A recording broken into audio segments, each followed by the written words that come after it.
ខ្ញុំឃើញនាងដើរជាមួយគេស្នាមញញឹមដែលធ្លាប់មានសម្រាប់ខ្ញុំបែរជាផ្ដល់ឲ្យអ្នកផ្សេងទុកខ្ញុំឈោមអ្នកឯងក្នុងការឈឺចាប់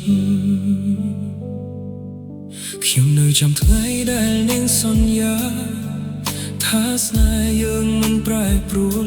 តែពេលនេះអ្វីៗផ្លាស់ប្ដូរបេះដូងខ្ញុំដូចជាត្រូវគេបំបែកខ្ញុំមិនគិតថាថ្ងៃនេះនឹងមកដល់ថ្ងៃដែលនាងលែងត្រូវការខ្ញុំពាក្យថាស្រឡាញ់ដែលធ្លាប់អែមไม่លើคล้ายជាការឈឺចាប់នាងមានអ្នកថ្មីហើយទុកឲ្យខ្ញុំនៅយំម្នាក់ឯងមើលនាងសើចជាមួយគេខណៈបេះដូងខ្ញុំកំពុងបែកបាក់ខ្ញុំមិនដឹងត្រូវធ្វើបែបណាពេលអតីតស្នេហ៍ទៅជារបស់គេមនុស្សដែលខ្ញុំស្រឡាញ់បំផុតបែរជាមានអ្នកថ្មីជំនួសខ្ញុំរាល់អនុស្សាវរីយ៍នៅតែច្បាស់ដូចវាទើបកើតឡើងម្សិលមិញកន្លែងដែលយើងធ្លាប់ទៅជាមួយឥឡូវនាងទៅជាមួយអ្នកផ្សេងខ្ញុំព្យាយាមមិននឹកងាវតែចិត្តនេះនៅតែឈឺពេលដឹងថាអ្នកដែលខ្ញុំស្រឡាញ់កំពុងស្រឡាញ់មនុស្សថ្មីនាងមានអ្នកថ្មីហើយទុកឲ្យខ្ញុំនៅយំម្នាក់ឯ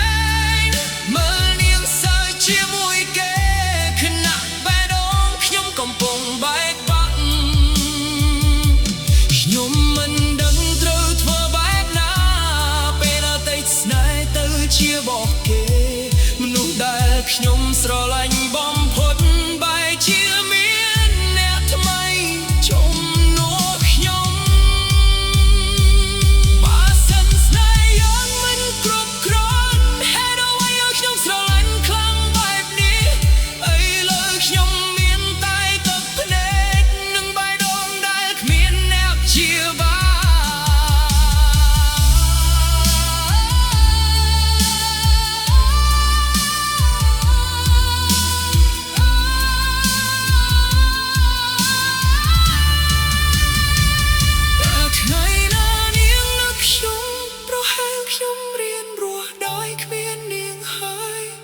តែជិមរើក្នុង